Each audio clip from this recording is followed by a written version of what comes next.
Masdan ng lalaking may hawak na kutsilyo sa kanyang kanang kamay na hinahabol ng dalawa pang lalaki. Umabot ang habulan hanggang sa Major Marcos Street pero hindi na siya inabutan. Ang lalaki sa video, tumatakas pala matapos manaksak ng isang barbero.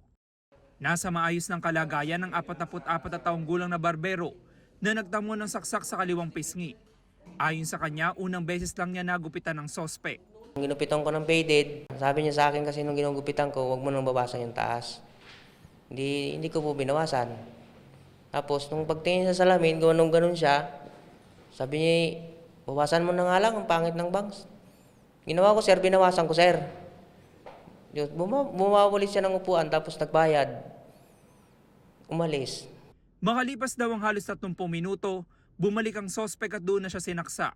Nai-report ang insidente sa Holy Spirit Police Station at tumawag din ang asawa ng biktima sa 911 hotline ng PNP. Sa follow-up operation ng pulisya, naaresto ang 27 anyos sa lalaking sospek sa kanyang bahay. Nakuha ang kitchen knife na ginamit niya sa pananaksa.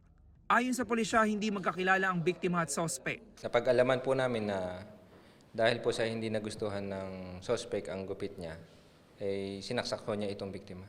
Dahil po yung pinapagupit ko po sa kanya, yung katulad lang din po ng faded yung sa likod. Pero hindi ko po pinapabawasan yung itaas.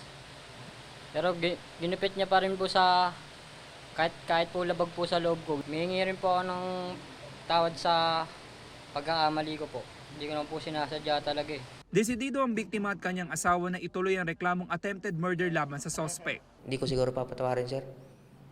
Pakukulong ko talaga siya. Dahil lang po sa buhok, pag di mo gusto makakapatay ka ng tao, makakapanakit ka ng tao, pag di mo gusto yung gupit ng barbero sa'yo. Sa record ng pulisya, May 2022 nang makasuhan na rin ang sospek ng attempted murder sa Valenzuela City.